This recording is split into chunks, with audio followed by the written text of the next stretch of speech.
Last time on آخری معجزہ. قرآن کا جو سپیکر ہے وہ کسی اور عربی کے سٹائل سے میچ نہیں کرتا. عربی کی کوئی اور مثال نہیں ہے جو جس طریقے سے قرآن بات کر رہا ہے. اور اس کی پہلی مثال کیا ہے؟ غیر و لا. غیر ولا کہیں بھی عربی میں کبھی بھی استعمال نہیں ہوا سوائے قرآن کے. سبحان اللہ. غیر المغضوب علیہم ولا الضالین.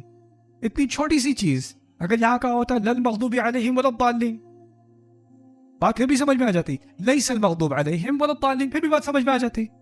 لیکن اللہ تعالیٰ نے خود ہی سے ایک منفرد اسلوب چنا جس سے یہ بات واضح کی. اوکے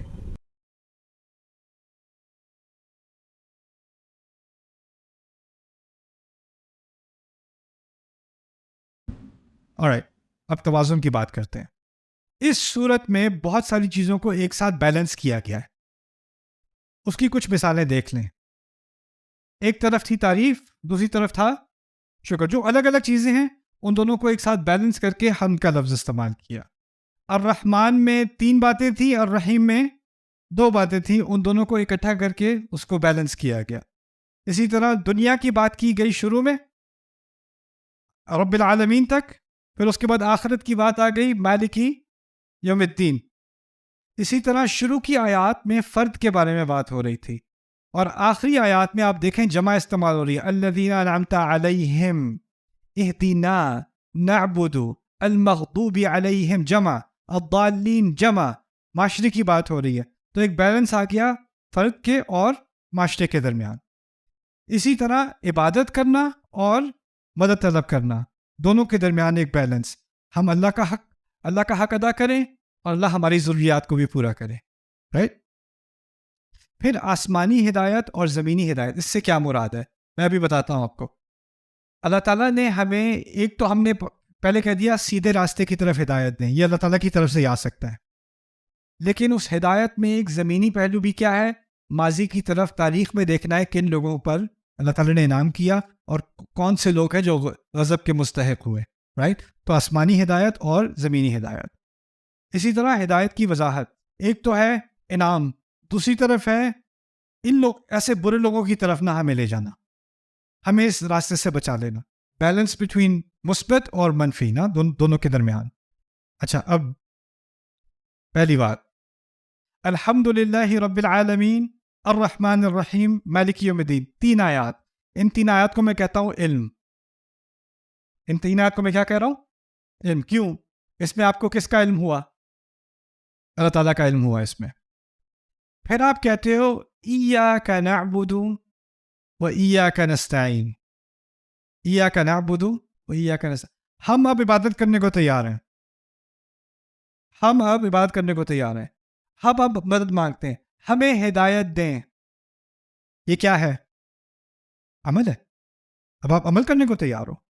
پہلا حصہ تھا علم, دوسرا حصہ کیا ہے؟ عمل. اچھا, اب جب کہا ان کا راستہ جو جن پر آپ نے انعام کیا, ان لوگوں کے پاس کیا تھا؟ علم اور عمل دونوں. پہلے بات سمجھ لیں, بات شروع کہاں ہوئی تھی؟ علم سے. دوسری بات کیا ہو رہی تھی؟ عمل. پھر جس گروہ کی بات ہو رہی ہے اس کے پاس کیا تھا؟ علم اور عمل. اس کے بعد المغضوب علیہم, ان کے پاس کیا ہے؟ ایکچولی ان کے پاس علم ہے بغیر عمل کے, اور الضالین کے پاس ہے علم بغیر عمل کے. علم, عمل, عمل اور علم, علم بغیر عمل, عمل بغیر علم. عجیب عجیب بیلنس ہے اس پوری صورت میں.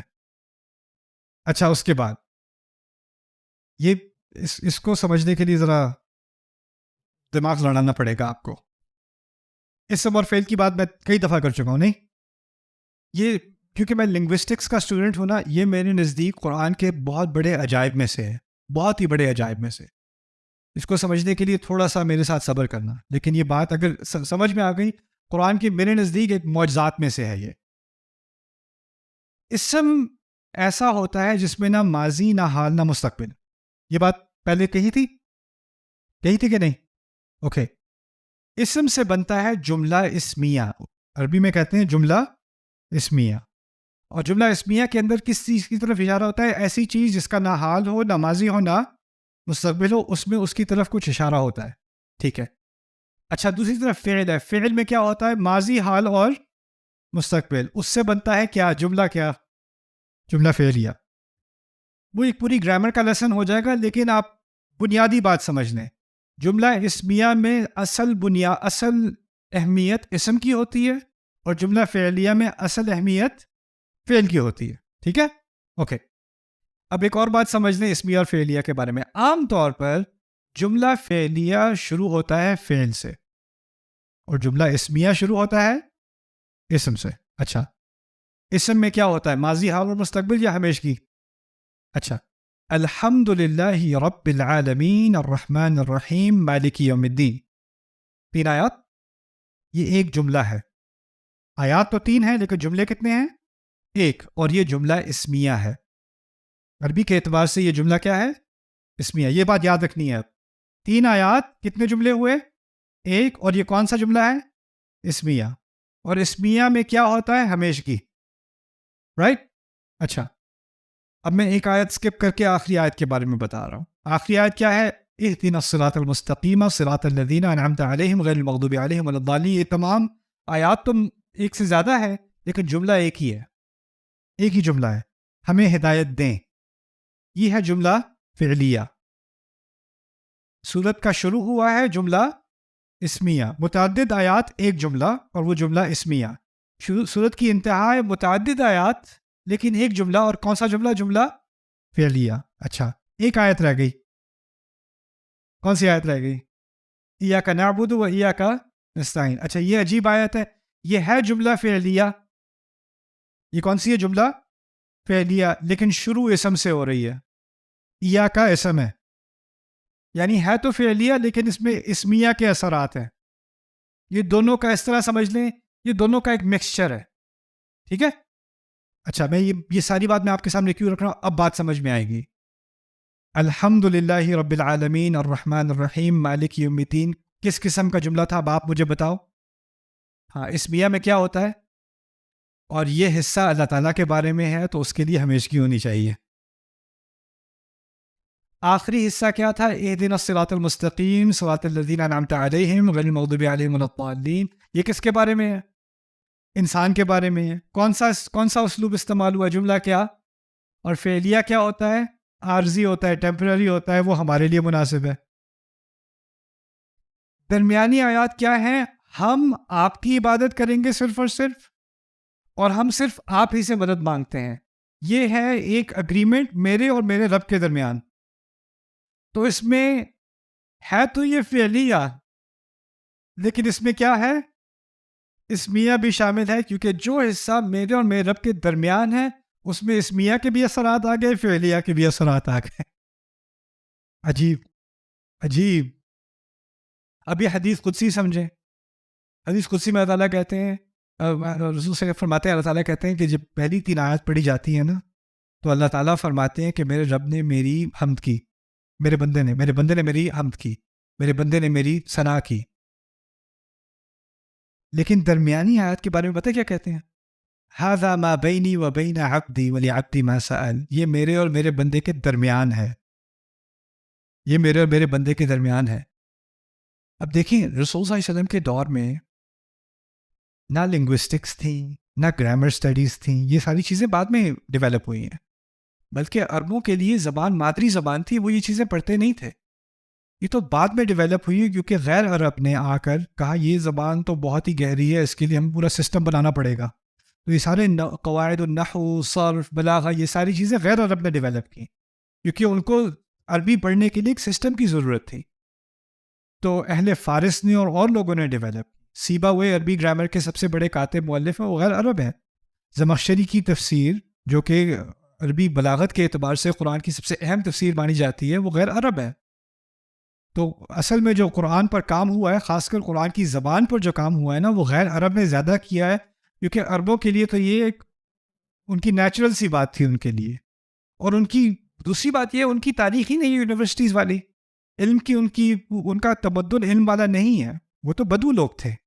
جب اسلام پھیلا ہے تو وہ ایسی سوسائٹیز میں پھیلا ہے جن کی علمی تاریخ ہے. ان کے ہاں گرامر ہے، فلسفہ ہے، ان کے ہاں لائبریریز ہیں. اب جب وہاں اسلام پھیلا تو انہوں نے جو ان کا پہلے ہی ایک طریقہ کار تھا کتابوں کا، گرامر کا، فلسفے کا، اس نقطہ نظر سے پھر انہوں نے اسلام کو انالائز کرنا شروع کیا اور پھر یہ سارے علوم ڈیولپ ہوئے ہماری تاریخ میں. اب ایک اور توازن دیکھیں. الحمد للہ رب العالمین الرحمن الرحیم مالک، یہ 3 مختلف کلر میں استعمال کر رہا ہوں بات واضح کرنے کے لیے. اب دیکھنا، الحمد للہ رب العالمین کا تعلق ہے ایاک نعبد و ایاک نستعین سے. کیوں؟ کیونکہ پہلی آیت میں رب کا ذکر ہے اور اس آیت میں کس کا ذکر ہے؟ عبد. رب اور عبد، رب بنتا ہے کہ نہیں؟ اگر وہ رب ہے تو مجھے عبادت کرنی ہے، وہی تو رشتہ ہے. دوسری آیت میں ہے الرحمن الرحیم، اور آخری آیت سے پہلے کس پر رحم ہوا ہے؟ اصل رحم کس پر ہوا ہے؟ الذین انعمت علیہم. مالک یوم الدین تیسری آیت ہے. تیسری آیت میں اللہ کا انصاف کس کے ساتھ ہوگا؟ المغضوب علیہم اور الضالین. ABC. ایسا سسٹمیٹک اس کا اسٹرکچر ہے سورت کا. 3 باتیں اور ان کا پھر 3 باتوں کے ساتھ تناسب. سمجھ میں آ رہی بات؟ اچھا، ایک اور توازن دیکھیں. ایک طرف میں نے لکھا ہے الحمد للہ رب العالمین الرحمن الرحیم مالک یوم الدین، اور میں نے اب بار بار کہا تھا آپ سے جب یہ بات کوئی سمجھ لے تو کس نتیجے پہ پہنچتا ہے؟ کیا نتیجہ ہوتا ہے؟ ایاک نعبد. دوسری طرف صرف ایاک نعبد تک بات نہیں ختم ہوئی، اس کے بعد ہم نے کیا کیا؟ مدد مانگی. اور مدد میں سے سب سے بڑی مدد کیا ہے؟ اہدنا الصراط المستقیم صراط الذین انعمت علیہم غیر المغضوب علیہم ولا الضالین. یعنی پہلی 3 آیات کا خلاصہ، اس کا نتیجہ ایاک نعبد ہے. اور دوسرے لفظ ایاک نستعین کی تفسیر کیا ہے؟ اہدنا الصراط المستقیم صراط الذین انعمت علیہم غیر المغضوب علیہم ولا الضالین. یہ صورت شروع سے آخر تک ایک مکمل بیلنس ہے، عجیب مکمل بیلنس ہے. پھر دوسری آخری بات اس کے اندر یہ کہ شروع میں لفظ تھا العالمین،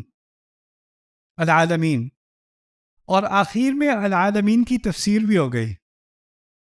کیا کون سے جہان ہیں؟ اس جہان میں 3 طرح کے لوگ ہیں ہدایت کے اعتبار سے. ان جہانوں میں وہ کون لوگ ہیں؟ ایک جہان ہے کن کا؟ الذین انعمت علیہم. دوسرا جہان کن کا ہے؟ المغضوب علیہم. تیسرا جہان کن کا ہے؟ اور اللہ تینوں کا رب ہے. سبحان اللہ، عجیب کلام. اچھا، یہ پہلی صورت ہے، اور قرآن کی آخری صورت کون سی ہے؟ ناس. اور ناس میں شروع سے ہی بات نیگیٹو ہو رہی ہے، کیونکہ پہلے الفاظ کیا ہیں؟ اعوذ، قل اعوذ. اور فاتحہ میں پہلی شروع سے بات پازیٹیو ہو رہی ہے. کیسے؟ الحمد.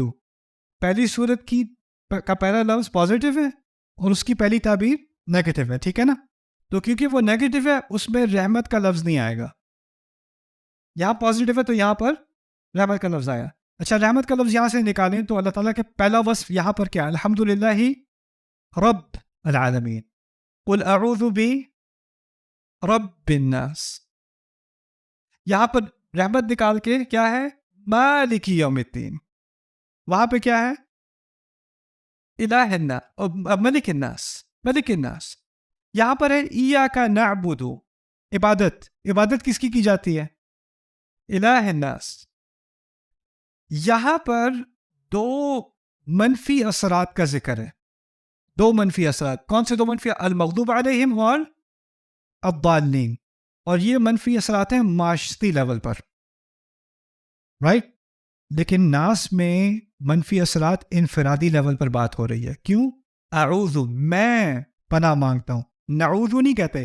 یہاں کہا ہے نا نستعین، نعبد. وہاں نعوذ نہیں کہا، وہاں کیا کہا ہے؟ اعوذ. وہاں انفرادی بات ہو رہی ہے. سوسائٹی کے طور پہ آپ پر 2 انفلوئنسز آئیں گے، المغضوب علیہم اور الضالین. انفرادی طور پر آپ پر 2 اور نیگیٹو انفلوئنسز آئیں گے. وہ کیا ہیں؟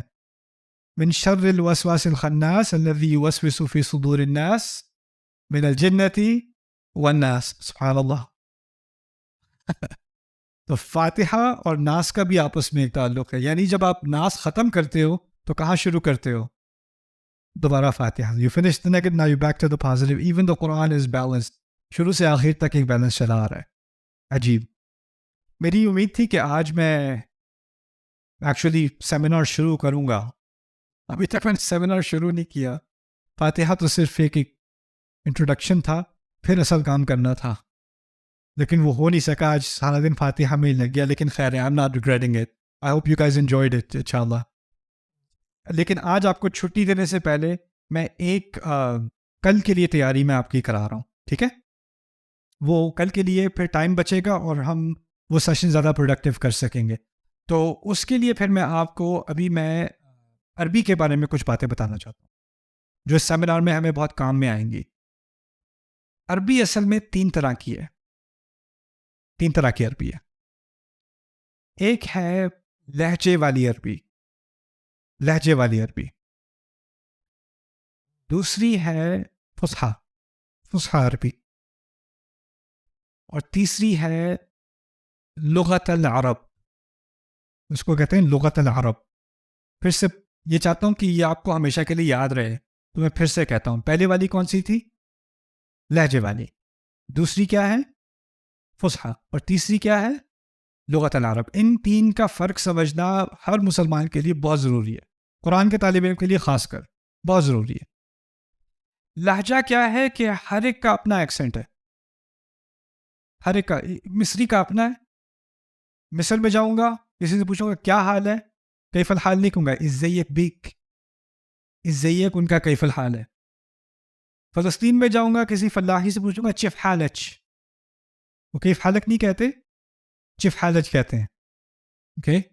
کہیں اور خلیج میں جاؤں گا شلونک, یعنی اش لونک, ایو لونک, شلون, یعنی لہجے سے بہت زبان بدل جاتی ہے. یہ انگلش میں بھی ہوتا ہے, اردو میں بھی ہوتا ہے, کہیں کہیں چاقو ہوتا ہے, کہیں کہیں کاچو ہوتا ہے نا. انگلش میں بھی ہوتا ہے. میرا ایک دوست تھا گائنیز, گائنیز بھی سمجھتے ہیں کہ وہ انگلش بولتے ہیں. میرے ساتھ وہ چل رہا تھا, کہیں ایک گاڑی گزری, کہتا ہے آبیگاٹھی لارا. میں نے کہا what did you say? آبیگاٹھی Lara, what's that? Because you don't understand آبیگاٹھی Lara. Like no, explain, کیا کہہ رہے ہو آبیگاٹھی لارا? He said I be got a thing like that, meaning I have a car like that. آبیگاٹھی لارا. وہ اس کا accent ہے. یعنی لہجے میں فرق پڑ جاتا ہے کہ نہیں. امریکہ میں پیپسی کوک وغیرہ کو سوڈا کہتے ہیں, سوڈا. کچھ اور اسٹیٹس میں pop, you want a pop, you want a soda. New York میں سوڈا, اوہایو میں پاپ. میں انگلینڈ گیا, میں میرا دوست مجھے کہتا ہے اے استاد you care for a fuzzy. میں پتہ کیا کہہ رہا ہے مجھے. میں نے کہا I will do no such thing. You care for a fizzy. پھر عجیب واقعہ ہوا میرے ساتھ. میں انگلینڈ میں تھا تو مجھے سیمینار کے لیے دیر ہو رہی تھی, میں استری کر رہا تھا اپنے کپڑے. تو مجھے کال کی, دو دوست مجھے کالی لے کے جا رہا تھا. We're getting late for the seminar. I said let me just finish ironing my pants. مجھے نہیں پتا تھا کہ پینٹ کا لفظ امریکہ میں پتلون کے لیے استعمال ہوتا ہے, انگلینڈ میں انڈر ویئر کے لیے استعمال ہوتا ہے.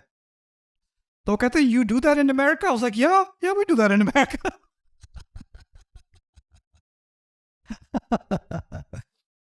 لہجے کی بات میں اس لیے کر رہا ہوں کہ عرب ممالک میں ہر ملک میں بلکہ ہر گاؤں میں اس کا اپنا کیا ہے, لہجہ ہے. جیسے اردو زبان یا پنجابی زبان, پنجابی کے بھی مختلف لہجات ہیں, رائٹ. سرداروں کی پنجابی اور ہے, انڈینز کی پنجابی اور ہے, اور جو ناردرن پنجابیز ہیں وہ اور ہیں, اور مختلف لہجات ہیں نا, اس میں ووکیبلری میں فرق آتا ہے. اس زبان کا قرآن سے کوئی تعلق نہیں ہے, دور دور سے ہے لیکن اصل میں نہیں ہے. پھر ایک مشترک عربی زبان ہے جس کو آپ سمجھ لیں اخبار کی زبان, نیوز کی زبان, وہ کیا ہے, العربیہ الفصحیٰ. ٹھیک ہے. جس طرح ہماری بھی ایک اردو مشترکہ زبان ہے, وہ اردو اگر کوئی انڈیا میں بھی بول رہا ہو, پاکستان میں بھی بول رہا ہو, اگر وہ خالص اردو بول رہا ہے تو ہر ایک کو سمجھ آ جائے گی. ٹھیک ہے, 1-2 تعبیرات کا فرق ہوگا لیکن 90% بات وہی ہوگی. ٹھیک ہے نا. اسی طرح افغانستان میں دری بولی جاتی ہے جو فارسی ہے، ایران میں بھی فارسی بولی جاتی ہے لیکن ان کے ہاں فرق ہے، یعنی 19-20 کا فرق پھر بھی ہے، لیکن وہ ایک مشترکہ زبان ہے کافی حد تک. تو مشترکہ جو عربوں کی آج کل کی زبان ہے اس کو کہتے ہیں العربیہ الفصحی، بلکہ کہتے ہیں العربیہ الفصحی المعاصرہ، یعنی آج کل کی عربی فصحی. تو اگر آپ آج کسی تفسیر کی کتاب کھولیں، یعنی میں تو کہتا ہوں اگر آج سے 1000 سال پرانی بھی تفسیر کی آپ کتاب کھولیں، یا 500 سال پرانی یا 100 سال پرانی، تو آپ کو کیا ملے گی؟ فصحی. لیکن عرب کی اصل زبان اسلام کے پھیلنے سے پہلے تھی. یہ بہت ضروری ہے سمجھنا. یہ کیوں سمجھنا ضروری ہے؟ Subscribe now to the Bayyinah YouTube channel to watch the rest of this series and more great content from Ustad Nu'man Ali Khan. Coming up next time on Akhari Mu'jiza. اسی طرح سب سے عجیب زبان آپ کو دنیا میں ملے گی مکے میں. مکے میں آپ کو ملے گا کوئی یمنی بیٹھا جائے نماز بیچ رہا ہے، کہہ رہا ہے 5 ریال 5 ریال 5 ریال. میں سمجھا مجھے عربی استعمال کرنے کو ملے گی وہاں پہ. میں گیا کسی سے، میں نے پوچھا این المطعم الپاکستانی، پاکستانی ریسٹورینٹ کہاں پر ہے؟ کہتا ہے انطلق سیدھا.